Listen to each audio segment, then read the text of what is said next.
The message came at 7:42 p.m. on a Thursday. No greeting, no lead-in. Just my father's voice measured and clipped like a business memo. Don't bother coming to the family reunion. We're cutting ties. That was it. 18 words, 18 syllables. If you count the pause before he hung up, I replayed it once. Not because I didn't believe it, but because for some reason I expected to feel something bigger. A spike of rage, a punch in the chest, something. But all I felt was stillness. Like the part of me that had been quietly bracing for this had finally heard what it always knew. My name is Harper Lane. I'm the youngest of two.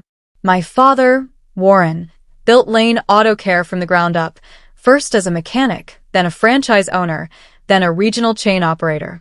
My older brother, Rhett, is the heir he always wanted, charismatic, reckless, untouchable. And me, I was the one who kept the lights on. Quietly, efficiently, invisibly. I didn't call back that night. I didn't ask why. I didn't even forward the voicemail to my mother, Lynette, who historically stayed out of business matters when they became inconvenient. I just texted him 2 words. Understood. Then I opened my laptop, signed into the loan portal I hadn't touched in months, and did what I knew none of them expected me to do. I removed my name, not out of anger, not out of spite, but out of clarity. 2 years earlier, when the family business needed to secure a $2.5 million expansion loan, the bank asked for a secondary applicant with impeccable credit. Rhett had debt. Warren had leverage. I had clean numbers and a Harvard MBA. They didn't beg me to sign. They simply handed me the papers, assumed I would. And I did, because back then I still thought loyalty earned belonging. But now, sitting alone at my kitchen table, the voicemail playing faintly in the background, I realized something else entirely. They hadn't cut me off. They'd simply confirmed what they'd been quietly doing for years, and this time I was ready to finish the sentence for them. I used to think my father loved order more than anything, but over time I realized it wasn't order, it was control. Warren Lane built Lane Auto Care the same way he built our house, brick by brick, rule by rule, with no room for softness. The garage came first. The family came second, sometimes third. He had a saying, one he liked to repeat in front of employees and even more in front of us. We don't hire outsiders. We raise replacements. And that's what Rhett and I were potential successors, at least in theory.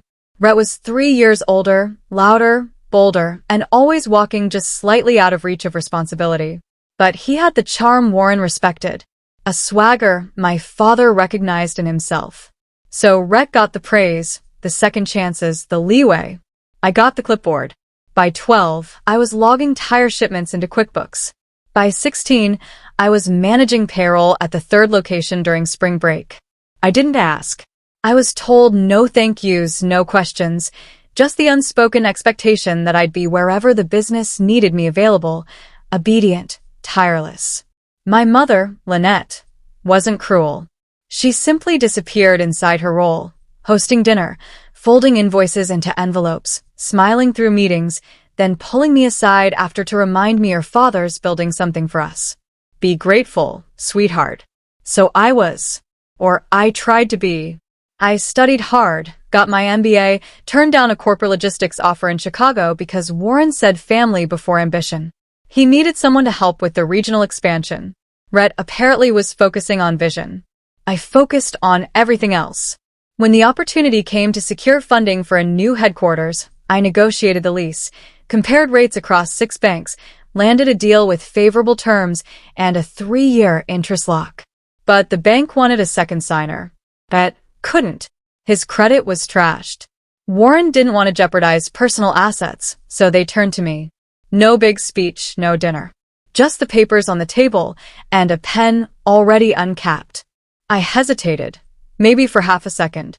Then I signed because somewhere inside I still believed that if I showed I was loyal enough and dispensable enough, they'd finally see me not as the backup plan, but as part of the plan. Of course, they never said thank you. They just assumed it was my job. That was 2 years ago. I thought I was investing in a future we'd share. I didn't know then I was just making myself useful enough to be invisible. And if you're quiet long enough, you start to believe that invisibility is a kind of love. It's not. It's just silence, mistaken for peace. The first crack didn't sound like breaking. It sounded like laughter. Rhett's laughter, to be exact. We were in a quarterly budget meeting, just the three of us, me, Rhett, and Warren. I had flagged a vendor invoice $12,000 duplicated over 3 months. A clear error. Or at least I thought so. That's from a friend of mine, Rhett said, waving it off like it was lint on his collar. Let it slide. He gives us good rates elsewhere. I looked to my father, expecting something. A raised brow. Maybe a single word of scrutiny. But Warren didn't flinch. He just reached for his coffee and said, "Focus on bigger things, Harper. Stop acting like an outsider." Outsider. That word didn't just sting. It settled somewhere under my skin. I wasn't some recent hire. I had overseen logistics for 4 site expansions, renegotiated our fleet lease at half the original cost, and kept payroll balanced through 2 supply chain disruptions. And yet, when I questioned anything that didn't involve spreadsheets or silent compliance, I became foreign. After that meeting, things changed subtly. At first, my access to our back-end systems began to narrow. I couldn't log into vendor platforms. Then the financial dashboard redirected me to a read-only page. The company credit card tied to my name expired. It was never replaced. Every time I asked, I got the same answer. We're restructuring or temporary system changes or worse. Don't worry about it. And yet I noticed Rhett had a new standing desk, a company-paid trip to Vegas labeled as Leadership Summit, and an office chair that cost more than my first used car. Something shifted inside me. Not anger. Not yet, but a quiet alertness. The kind that comes when your instincts whisper. They are preparing a door for you, and it only opens one way. I started keeping copies of everything. Internal spending reports, meeting notes, emails where Rhett copied clients but signed using my name. At night, I organized them into a private folder on my home computer when I called Shadow Ledger. I wasn't sure yet what I was building, just that I needed to hold on to truth while it was still in my hands. One evening, I reached out to Danielle Keller, a former classmate from law school. We'd lost touch for years until she helped her sister escape a messy divorce from a real estate partnership. I didn't tell Danielle everything, just enough to ask a simple question. If a cosigner withdraws from a business loan, what happens? Her pause was telling. Depends. If you're not a guarantor and you weren't involved in recent misuse, the loan can be reevaluated without your name. Quietly, legally, I exhaled. At that moment, I didn't know whether I was planning an exit or building an alibi. What I did know, finally, was that the story I thought I was living, the loyal daughter, keeping the legacy afloat, wasn't mine anymore. They weren't just pushing me out. They were doing it slowly enough to keep cashing in on my silence.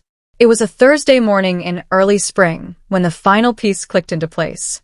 The trees outside my office window were just starting to bud. I remember that detail clearly because something about new leaves made what I was about to find feel even more stale. I had just received my monthly credit summary, something I reviewed out of habit more than worry, but this time a line item stood out.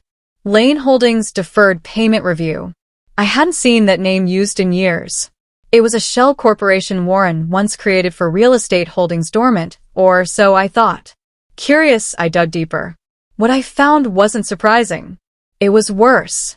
The expansion loan I had co-signed 2 years ago, the one used to launch Lane Auto Care's new regional headquarters, was in arrears. 3 payments late. The business was behind, barely floating on grace periods and delayed vendor invoices. My name was still on the loan. And worse yet, it was being cited in communications with creditors as a reason to extend goodwill. Because my credit was clean. Because my finances were untouched. Because I was, as always, the reliable one. But I hadn't seen a financial report in months. I hadn't been included in a board meeting since last fall.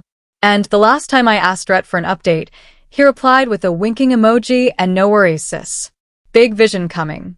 Vision didn't pay the bills. I pulled up archived records, traced invoices back 6 quarters, compared spending against budget projections I had written myself, and then I saw at over $40,000 in consulting fees, all funneled through a friend of Rhett's. Several entries labeled marketing testing had no campaigns tied to them. Fleet repairs triple billed and vendor quotes signed with my initials, ones I never approved.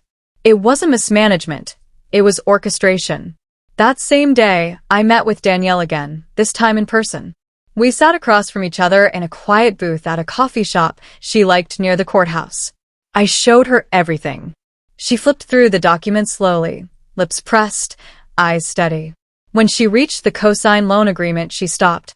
"You're not listed as a guarantor," she said. I blinked. "Meaning what?" "Meaning they used your name to secure it. But you're not legally bound if you withdraw before restructuring. And if I do..." Danielle set down the papers, folded her hands, and said something I've never forgotten. "You don't need to confront them. Don't warn. Don't scream. Just move the brick holding up their wall and let it fall." I went home that evening and opened the folder I had renamed. No longer Shadow Ledger, now Redemption Plan. Inside were PDFs, flagged emails, account screenshots, and a draft letter Danielle had helped me write weeks earlier, back when I still hesitated. I didn't hesitate anymore.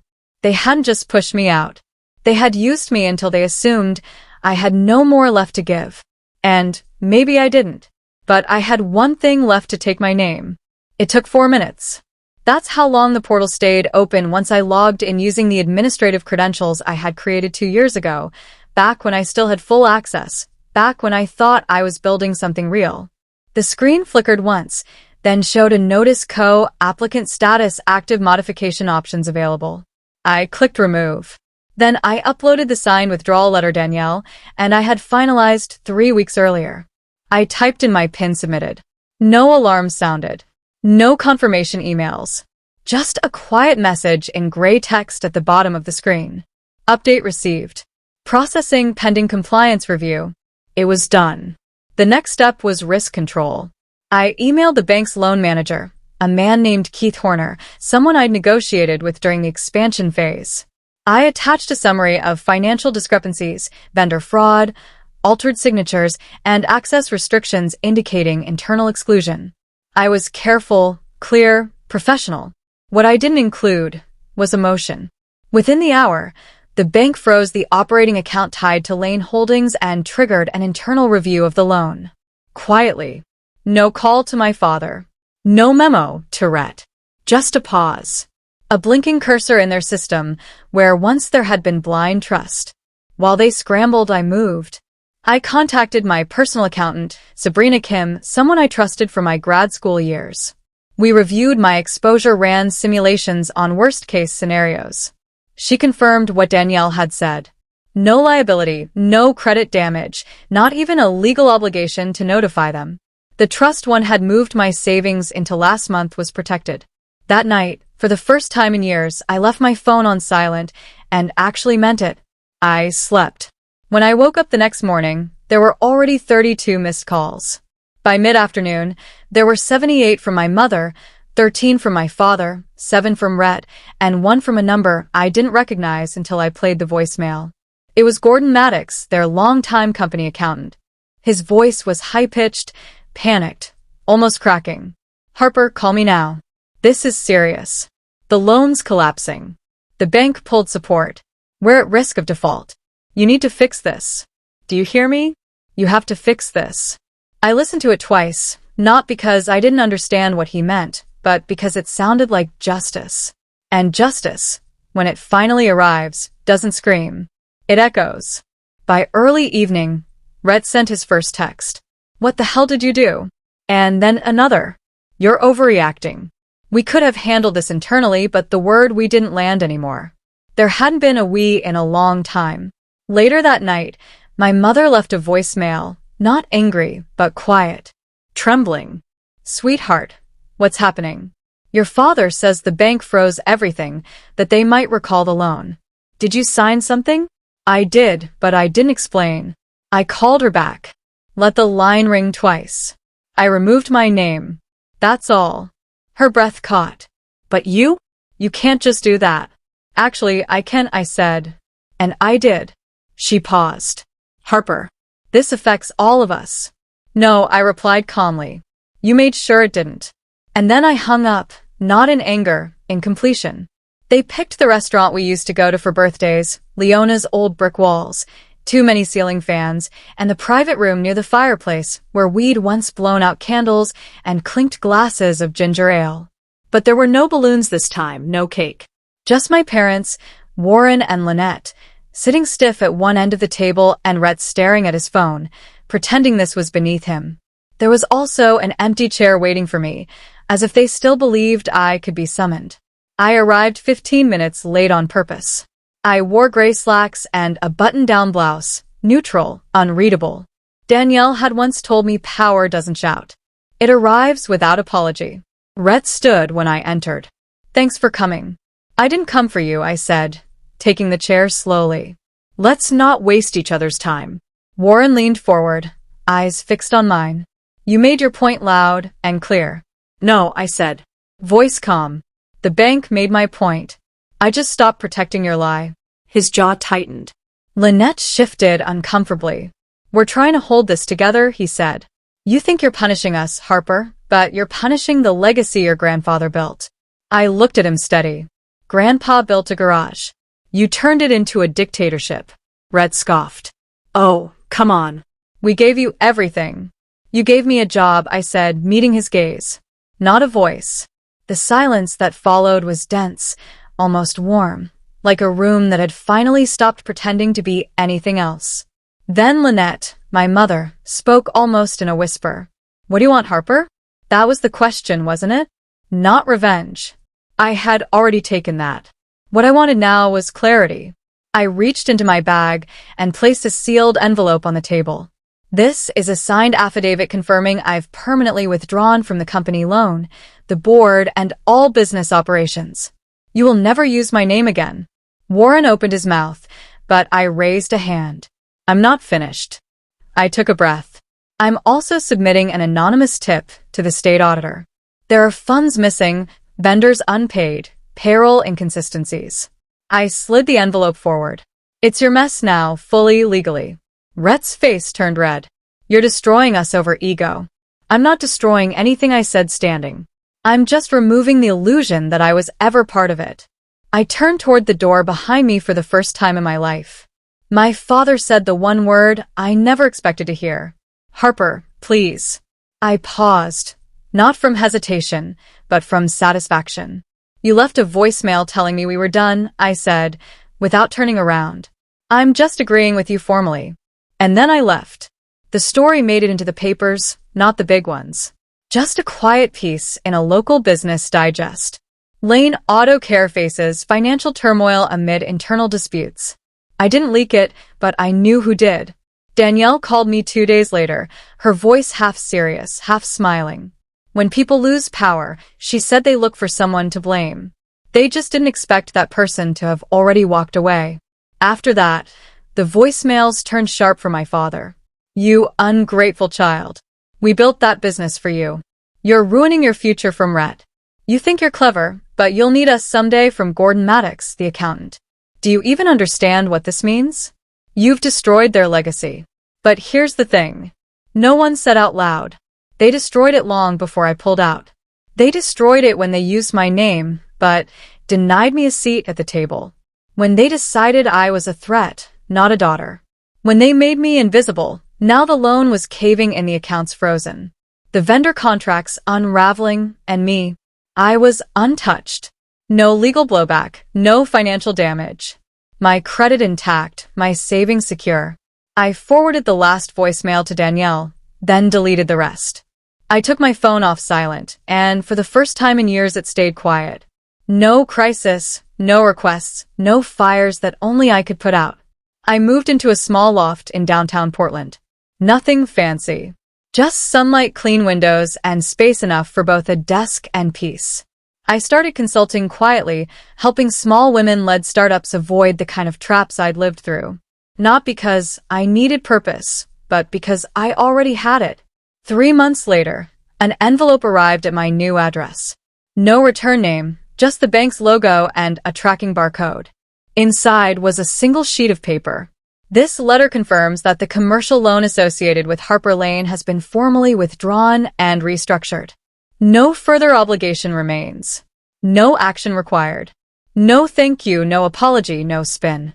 Just a line drawn in ink and law, and finally in truth. I placed the letter in a folder marked complete and slid it into the back of the cabinet. That night, I lit a candle by the window. The loft was quiet, the city below hummed, unaware and alive. I thought of that voicemail one last time. Don't bother coming to the reunion. We're cutting ties. They wanted silence, obedience, absence, and they got all three. What they didn't expect was that I would thrive inside that silence, that I would build something not out of revenge, but out of reality.